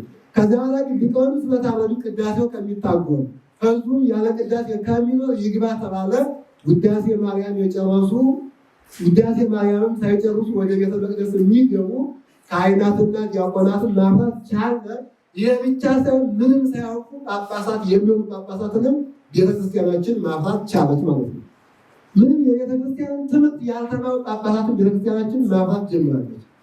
ምንም አቡነ ዘበሰማያትን በግዕዝ መድገም የማይችሉ ማለት ነው። ግን ጳጳሳት የሚያደርጉትን ቆብ፣ ጳጳሳት የሚለብሱትን ካባ የለበሱ ማለት ነው። ይህ ሁሉ የማን ጠባሳ ነው ከተባለ የግራኝ መሐመድ ጠባሳ ነው። ከዚያ በኋላ ደግሞ አሁን ወዲህ የምንቀበለው ጻድቀ መበለት አለ አይደለ? እርሱ የሚሰጠው ለቆራቢያን ነበር። ምክንያቱም የዛን ጊዜ ቤተክርስቲያን መጥቶ ሳይቆም ወደ ቤቱ የሚመለሰው የለም። ማንኛውም ሰው ቆሞ ነው የሚመለስ። ካልቆረበ ደግሞ ጻድቀ መበለት አይቀበልም። ከዚያ ግን በእርሱ ስለመለመለና አጠቃላይ ሃይማኖት ስለጠፋ ዛሬ ላይ እባካችሁ እየተባለ የሚቆርብ ሰው እንኳን ማጣት ቻለች ቤተክርስቲያኒቱ። ከዚያ በኋላ ደግሞ ሌላኛው ደግሞ ቅድመ ግራኝ መሐመድ ማንኛውም ሰው የተማረው ይሁን ያልተማረው የሚያገባ በተክሊል ነበር። ያለ ተክሊል ማንኛውም ሰው አያገባም፣ አይዳርም። ዛሬ ላይ በሜዳው ድንግልናቸውን የሚያጡ ወንድሞችና እህቶችን ማፍራት ጀምረናል። ያ ብቻ አይደለም፣ ድንግልና የሌላቸውን ወጣቶች ብቻ ሳይሆን ድንግልና የሌላቸው ቤተክርስቲያን ውስጥ ያሉ ሰዎችን ታወስ። ሚስጥሩ ብዙ ነው ወገኖች፣ ወደዚህ ልመለስ። ብቻ ያቆሰለን ቁስል እስከዛ ድረስ ገና አላገገም። እንደው ቆሰል ደማችን ገና እየተንጠበጠበ ነው ያለው። ቤተክርስቲያን ገና ደማ እየፈሰሰ ነው ያለው እና ካቶሊካውያን ወደ ኢትዮጵያ እንደገቡ የጠየቁት ጥያቄ እንደሚል ነበር። ከግራኝ ወረራ ስለታደግናችሁና ስለረዳናችሁ የኢትዮጵያ ኦርቶዶክስ ተዋሕዶ ቤተክርስቲያን አንድ አካል አንድ ባሕርይ ማለትን ትታ በአንድ አካል በሁለት ባሕርይ ትመን። ጳጳስም ከግብፅ ማስመጣቱን ትታ ከሮም ታስመጣ። ከኢትዮጵያ መሬት ከፍላችሁ ስቁል ነበር ይሆ እስከ ንግስታት ዘውዲቱ ድረስ ጳጳሳት የምናስመጣ ከግብፅ ነበር። ፓትርያርካችን ግብፅ ላይ ነው የሚኖረው፣ ጳጳሳቱም ግብፅ ላይ ያሉ። እምነታችንም ልክ እንደ እስክንድርያ አንድ አካል አንድ ባሕርይ የሚል ነው።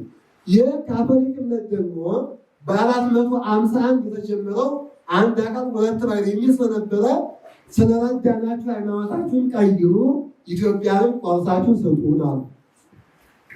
ከዚያ በኋላ ንጉሱ አፄ ገላውዲዮስ እንዲህ አሉ። በእናት ሀገራቸው በኢትዮጵያ በተዋሕዶ ሃይማኖታቸው የማይደራደሩ ስለነበሩ ስለረዳችሁን እናመሰግናለን። ስለ እርዳታችሁን ወርቅ፣ ብር፣ ገንዘብ እንሰጣችኋለን እንጂ የኢትዮጵያን መሬት ከፍለን አንሰጣችሁም። ሃይማኖታችንም አንድ አካል አንድ ባሕርይ ከሚለው ከአባቶቻችን ሃይማኖት ወጥተን የእናንተ ሃይማኖት አንቀበልም አሏቸው። ካቶሊካውያን ከዚህ ጊዜ ጀምሮ አንዱን ከአንዱ ጋር በማጣላት በተለይም በአፄ ሱስንዮስ ዘመነ መንግስት የበርካታ ንጹሐን ደም እንዲፈስ አድርገዋል። በአፄ ሱስንዮስ ዘመነ መንግስት በነበረው ሃይማኖታዊ ጦርነት ከግብፅ የመጡት ብፁዕ አቡነ ስምዖን ስለ ተዋሕዶ ሃይማኖታቸው ተሰውተዋል።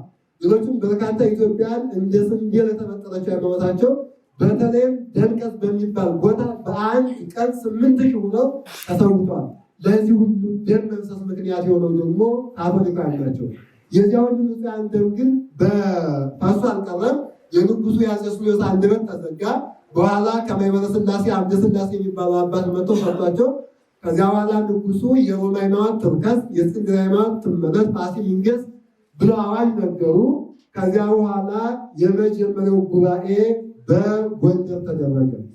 እንግዲህ በዓለም የመጀመሪያው ዓለም አቀፍ ጉባኤ ኒቅያ ነው። በእኛ ደግሞ እንደኔ መረጃ ነው። እንግዲህ ሌላ የታሪክ መዛግብት ደግሞ ስናገላብጥ እናገኝ እንችላለን። እንደኔ መረጃ የመጀመሪያው ጉባኤ የት ነው ከተባለ ጎንደር ላይ ነው።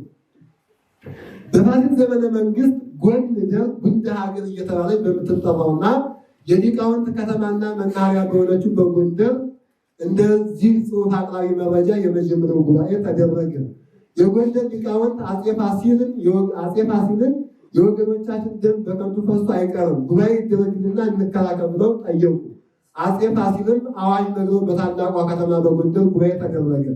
ዝነኛውና የታሪክ ባላባት ተብሎ የሚጠራው ተክለጻድቅ መኩሪያ የጉባኤ መንፈስ እንዲያቀርቡታል። እጨጌ በትረ ጊዮርጊስ የተማሩ ሊቅ ስለነበሩ ለተዋህዶ ሊቃውንት አፈ ጉባኤ ሆነው ቆሙ። ማንዶዝ አልፎንሱን የሚባለው ወገኖቹን ለፓይዝን ይዞ ቆመ።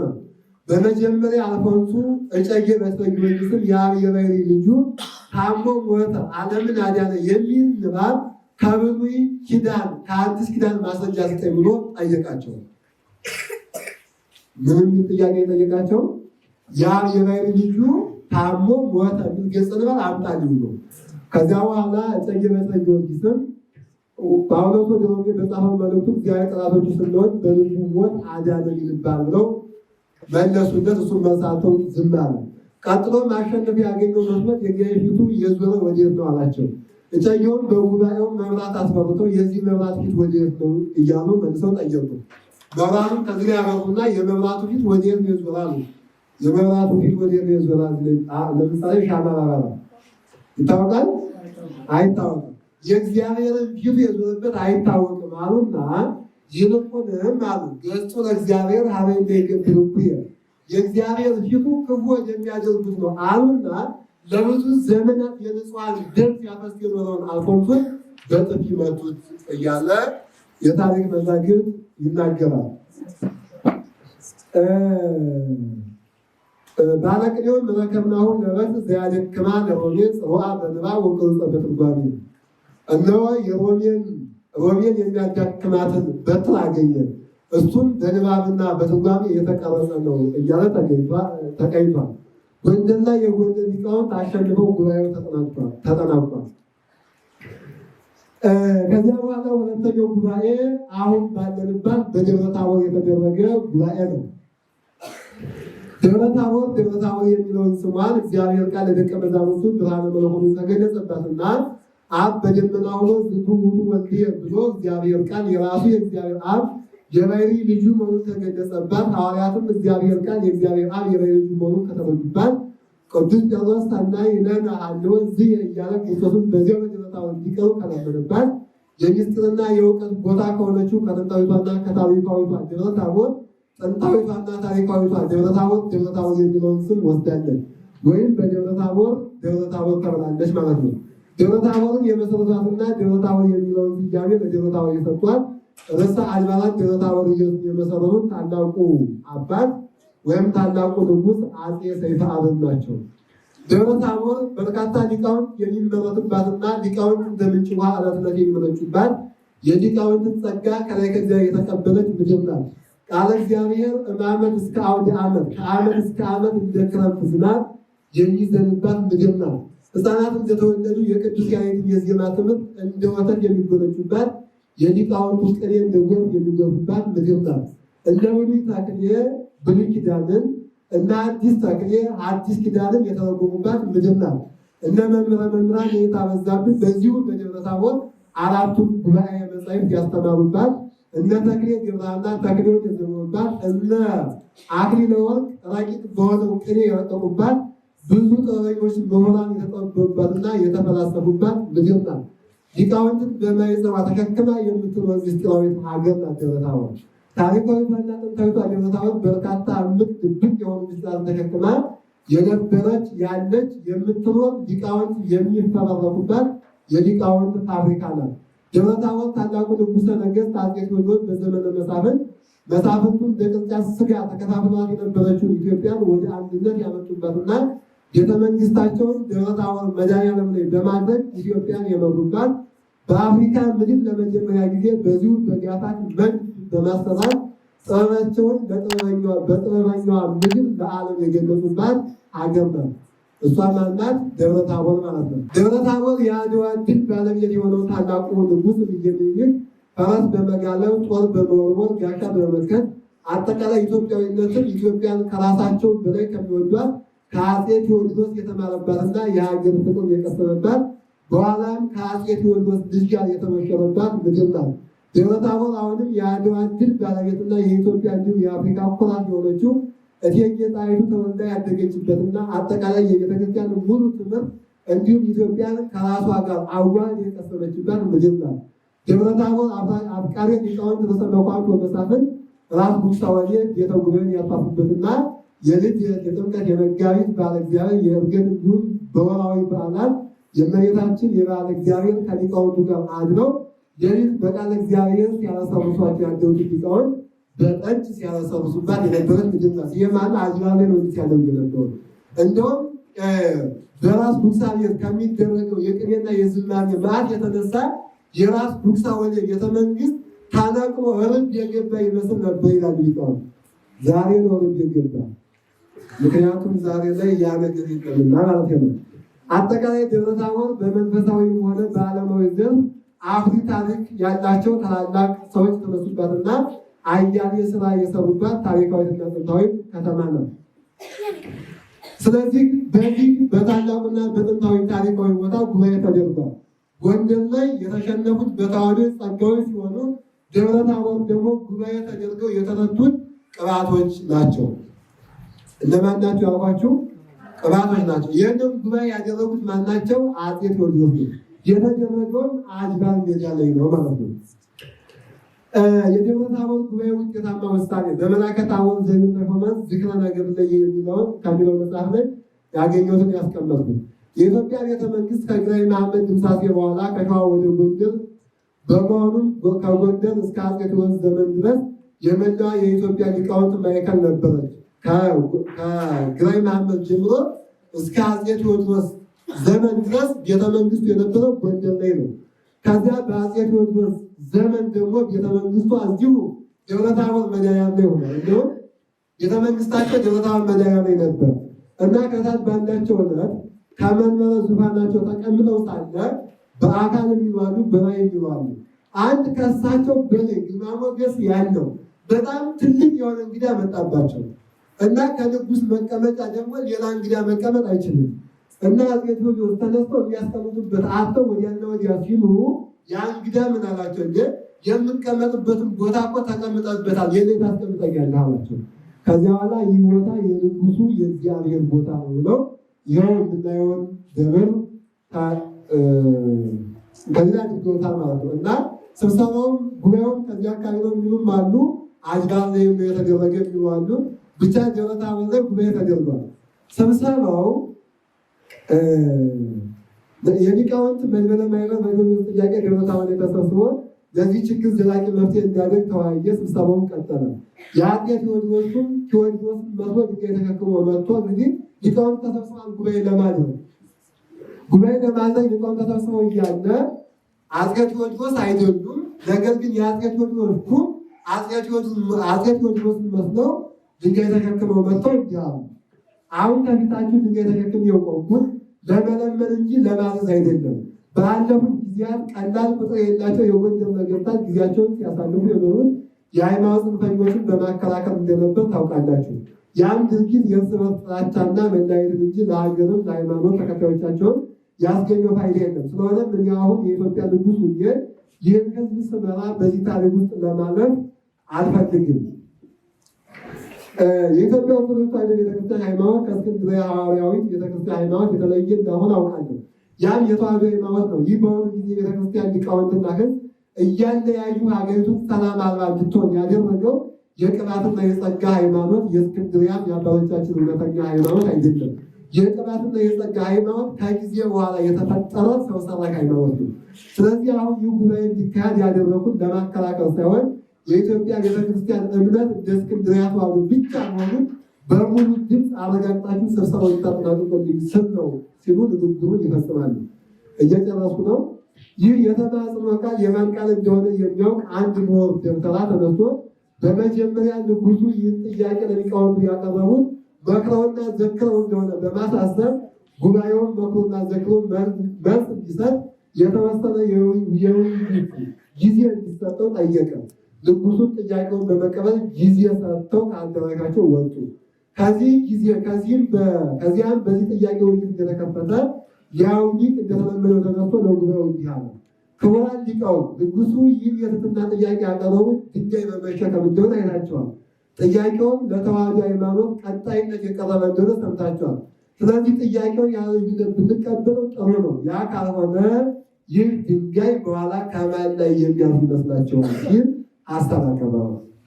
ምክንያቱም አፄ ቴዎድሮስ የላኩት ራሳቸውን አስመስለው የእስክንድርያ ተዋሕዶ ሃይማኖት ተጽና የጸጋና የቅባት ሃይማኖት ከጊዜ በኋላ የተፈጠረ ሰው ሰራሽ ሃይማኖት ነው ብለው ድንጋይ አሸክመው ነው የላኩ እና ያሊቅ ማለት ድንጋይ ተሸክመው ለምነውናል። እንጂ ካለ ግን የድንጋይ ኋላ ከማን እንደሚያልፍ መገመት ትችላላችሁ አላቸውን። ከዚያ በኋላ ጉባኤውን በዚህ በቀረበው አስተያየት ሙሉ ድምፅ በመስጠት ወስኖ ውሳኔው ለንጉሱ ተነገራቸው። ንጉሱም ህዝቡም ደስተኛ ሆኑ። ከዚህ በሊቃውንቱ መዲና በሆነችው በደብረ ታቦር የቅኔው ጎርፍ ሲጎርፍ ዋለ። ምክንያቱም ተዋሕዶ ሃይማኖት ጸናች፣ የቅባት ሃይማኖት ተወግዞ ማለት ነው። ከዚያም አንድ ቅኔ አለ። ተገብረ ዘይተገብረ ክሌቱ አሃው አባሃለው እስመ ለሃይማኖት ጽዮን ማይደሮ ከመ ትኩኖ አርያ ቴዎድሮስ ለተግባረ ነፍሱ ዘኮነ ኬንያ እመኒ በታቦር ለጉባኤ ሆነሰያ ምን ይእቲ ቁስጥንጥንያስ ኮነ ኢትዮጵያ ወኒቅያ ደብረ ታቦር የሚል ቅኔ ተቀኝቷል። ምን ማለት ነው? በቁስጥንጥንያ ጉባኤ ተደርጓል፣ በኒቅያም ጉባኤ ተደርጓል። ቁስጥንጥንያ ማናት? ኢትዮጵያ ናት። ኒቅያ ማናት? ደብረ ታቦር ናት የሚል ቅኔ የተቀኙት ከዚያ ክሌቱ የተባሉ አፄ ቴዎድሮስና አቡነ ሰላማ ናቸው።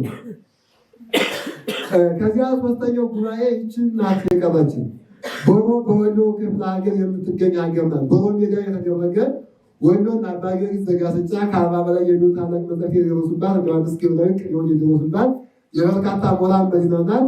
በ1878 በአፄ ዮሐንስ ዘመነ መንግስት የጸጎች አከርካሪያቸው የተበጠሰባት ጉባኤ በቦሮ ሜዳ ተደርጓል። በጉባኤው ከተከራካሪዎች ወገን የተዋሕዶች አፈ ጉባኤ አለቃ ኪዳነ ወልድ ሲሆኑ የእርሳቸው ረዳት የነበሩት አለቃ ተክለስላሴ መላከ ብርሃን ወልደ ዮሐንስ ናቸው። የጸጎች አፈ ጉባኤ ስነ ጊዮርጊስ የእርሳቸው ረዳት የነበሩት አለቃ ሀብተ ወልድ፣ አለቃ ውቤና አለቃ ቤተሌዊ ናቸው። ከዚህ በኋላ ክርክሩ ንጉሱ አፄ ዮሐንስ ባሉበት ተጀመረ። የዛን ጊዜ አፄ ዮሐንስ ቤተመንግስታቸው እዚህ ደብረ ታቦር አባ ጊዮርጊስ ነበረ። ከዚያ በኋላ ጉባኤው ጥያቄ አነሳ። የመጀመሪያው ጥያቄ የተሰጠው ለተዋሕዶች ነው ነበረ። አፈ ጉባኤው አለቃ ኪዳነ ወልድ ጠይቃሉና አንደኛ ጥያቄ፣ ምክንያቱም እነዚህ ጸጋዎች 3 ልደት ነው የሚሉ የቤተክርስቲያን ልደታ ግን የሚያስ ልደት ስንት ነው? ቅድመ ዓለም ከአብ፣ ከዚያ በኋላ ደግሞ ድኅረ ዓለም ከማን? ከእመቤታችን። ከዚያ ሶስተኛ ልደት ለወልድ የለውም። እነዚህ ጸጋዎች ግን 2 ልደት 3 ልደት ስለሚሉ አንደኛው ጥያቄ የሚል ነበር፣ ሥላሴ በአካል 3 ናቸው ሲሉ ጠየቁ። መልስ አዎ ሥላሴ በአካል 3 ናቸው። ሁለተኛ ጥያቄ ሥላሴ በክብር ሕያው ናቸው አይበላለጡም አሉ። መልስ አዎ አይበላለጡም። ሶስተኛ ጥያቄ ሥላሴ በከዊን ህልውና ከመገናዘብ በቀር አንዱ አካል በአንዱ አካል አያድርም አሉ። መልስ አዎ አያድርም።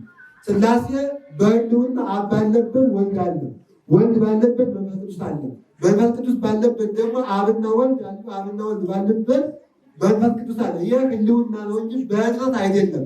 ህድረት ማለት ለምሳሌ ያክል እግዚአብሔር በጸጋ በእኛ ላይ ያድርብናል። ጸጋዎች የሚሉት እግዚአብሔር አብ ወይም እግዚአብሔር መንፈስ ቅዱስ በእግዚአብሔር ወልድ ላይ ስላደረበት በዚህ ጊዜ የጸጋ ልደት ተወለደ ነው የሚሉት። እና ከህልውና በቀር አንዱ አካል በአንዱ አካል አያድርም ሲል አዎን አለ። አራተኛ ጥያቄ አንተ በራስህ አንቅተህ ከሦስቱ አንዱ አካል ቃል ሥጋ በሆነ ጊዜ መንፈስ ቅዱስ አደረበት መንፈሱን ተቀብሎ የጸጋ ልጅ ሆነ እያልክ ታስተምራለህ ሲሉ ጠየቁ። አለቃ ስለ ጊዮርጊስም መልስ ሳይሰሩ ዝም አሉ። ምክንያቱም መልስ የላቸውምና ማለት ነው። ከዚያ በኋላ ዋልድቤ እንግዳ ዙራቤ እንግዳ የተባሉ ሁለት መነኮሳት አብረዋቸው ቁመው ነበርና ሁለቱም በአንድ ቃል አዎን ወልደ ሥላሴ እንለዋለን ብለው በድፍረት ተናገሩ። ተመልከቱ፣ ወልድን የሥላሴ ካሉት ወልድ ለሥላሴ ስንተኛቸው ሆነ ማለት ነው? አራተኛቸው ሆነ ማለት ነው። ሥላሴ ከሦስትነት ወደ ስንት ተሸጋገሩ? ወደ አራት ተሸጋገሩ። ከዚያ ላይ በዚህ ጊዜ አፄ ዮሐንስ ሥላሴን አራት ማድረጋችሁ ነው ብለው ተቆጡ። ከዚያ በኋላ እነዚህ ራሳቸውን አካላዊ ቅጣትም ተቀጥተዋል። ሁለተኛ ጥያቄ አለቃ ተክለ ሥላሴ ቀረ ብለው ሃይማኖት በብሉይ በአዲስ ተነግሯል ተጽፏል ብለው ጠየቁ። መልስ አሁን ተነግሯል። ጥያቄ በብሉይ ወልድ አንተ ብሎ ቀዳማዊ ልደቱ ወአኔ ወመልኩ ተብሎ ዚያም ተናግሯል። መልስ አሁን ተነግሯል። ጥያቄ በአዲስ ፈለው ወልድ ተብሎ ቀዳማዊ ልደቱ ወተወልደ እምሲት ተብሎ ዚያም ተነግሯል። መልስ አሁን ተነግሯል አለ። ከዚያ በኋላ አጠቃላይ የወልድን ቅድመ ዓለም ከአብ መወለዱን ድኅረ ዓለም ከእመቤታችን መወለዱን አስረዱ እና ያመልሳሉ። በመጨረሻ የጸጎቹ አፈ ጉባኤ አለቃ ስለ ጊዮርጊስ መልሰው ተጠየቃሉና የጸጎቹ ደግሞ የእኛን ጠየቀና ምን አለ መሰላችሁ? እናትና ልጁን እንጂ ልደት ያገናኛቸዋል ሲል ጠየቀ። ክርስቶስንና እመቤታችን ልደት ያገናኛቸዋል? አያገናኛቸውም? አያገናኛቸውም። ለምን ከተባለ እመቤታችን ስትወለድ አዳም ተቀብሎት የነበረውን ከእግዚአብሔር ተቀብሎት የነበረውን ባላቀን ያንን ልጅነትን አግኝታለች። ወንድ ግን ክብር የማይልዩ ስለሆነ እንደዚህ አይደለም እና ምን አለ በጸጋ ተወልዷል ለማለት እናትና ልጁ ልደት ያገናኛቸው ብሎ ጠየቀ። ከዚያ በኋላ ብለው መጠየቃቸው ቤታችን አዳም የነበረ የጸጋ ልደት እንደማንኛውም ሰው ሁሉ ተወልዳለች፣ ልጅንም እንደ እርሷ የጸጋ ልደት ተወለደ ባይናቸውና ይህ ልደት ያገናኛቸዋል ለማለት ነበር።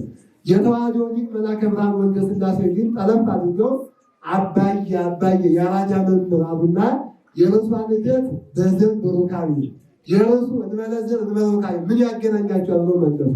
ከዚህ በኋላ ንጉሡ አፄ ዮሐንስ ወልደ ዮሐንስ ሁለት ልደት የሚል ከመጽሐፍ ቅዱስ እንዳመጣ አንተም ሦስት ልደት የሚል ደረቅ ንባብ አምጣ አሉ።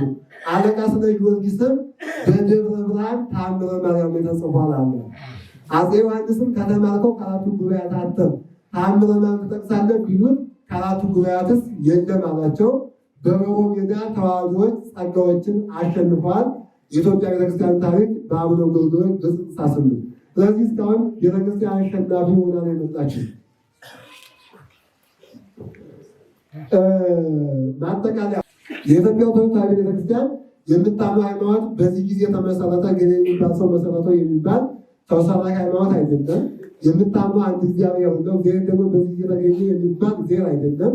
እግዚአብሔር የሆነበት ጊዜ እንደማይታወቅ የኢትዮጵያ ኦርቶዶክስ ተዋሕዶ ቤተክርስቲያን የምታምነው ሃይማኖት በዚህ ጊዜ ተገኘ አይባልም። ምክንያቱም የምታምነው ሃይማኖት እግዚአብሔር ነውና። ከኦርቶዶክስ ተዋሕዶ ሃይማኖት በሃይማኖት ስም የሚንቀሳቀሱ ሰዎችን እምነት የተመሰረተበት ጊዜና ዘመን አለ። የመሰረተውም አካል አለ። ለምሳሌ ካቶሊክ የተመሰረተው በ451 ሲሆን የመሰረተውም አካል ሊሆን ነው። እስልምና ብንመለከት የተመሰረተው በ609 እስከ 10 ሲሆን የመሰረተውም መሐመድ ነው። ፕሮቴስታንትን ብንመለከት የተመሰረተው በ16ኛው ክፍለ ዘመን ሲሆን የመሰረተውም ማርቲን ሉተር ነው።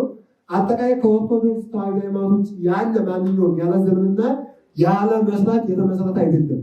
የኢትዮጵያ ኦርቶዶክስ ተዋሕዶ ቤተክርስቲያን የምታምነውን ሃይማኖት ጥንታዊ ነው የምንለው የተመሰረተበት ዘመን ስለሌለውና ስጋ ለባሽ አካል ስላልመሰረተው ነው።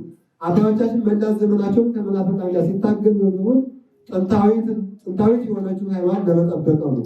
ስለዚህ ዛሬም በዘመናችን መናፍቃን የበዙበት ዘመን ስለሆነ አባቶቻችን የጠበቋትን ሃይማኖት ከመናፍቃን ለመጠበቅ አባቶቻችን ሆነን መገኘት ይኖርብናል ማለት ነው።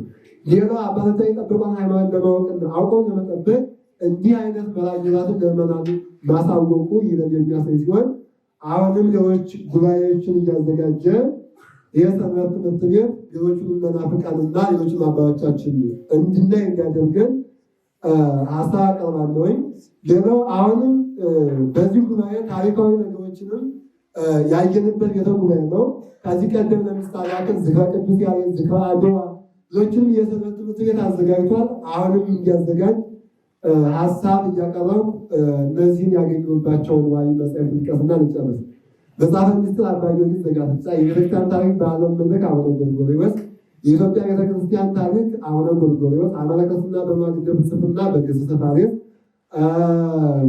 አትናቴዎስ ሕይወትና ትምህርቱ በዲያቆን ያረጋል አረጋል፣ የኢትዮጵያ ታሪክ ከአፄ ምኒልክ ከአፄ ቴዎድሮስ በተከጻድቅ መኩሪያ፣ ዝክረ ነገ በመላከ ታቦር ዘሚን ተከለ፣ ፈለገ ቅኔ በመላከ ምክር ከፍያለው መራሂ ዘጉዬ፣ ፍትሐ ነገሥት ምናለ በመምህረ መምህራን የታረጸ አለሙ፣ ምስጢረ ምስጢራት በመምህር ገብረመድኅን በመምህር መዝገበ ቃል፣ የቤተክርስቲያን መረጃዎች በዲያቆን ዳንኤል ክብረት፣ ዝክረ ሊቃውንት ሳልሳይ በመላከ ምክር ከፍያለው መራሂ ዘጉዬ፣ ፈለገ አሚን ዘኦርቶዶክስ ተዋሕዶ በአባ ሳሙኤል፣ የቃል መረጃዎች በመምህረ መምህራን የታረጸ አለሙ፣ መላከ ታቦር ኃይለ ኢየሱስ፣ ዲያቆን ይመጣል አድማሴና የፍኖተ ሕይወት ሰንበት ትምህርት ቤት አባላት አጠቃላይ ለጠየቋቸው ጥያቄዎች መልስ ሰጥቶኛል።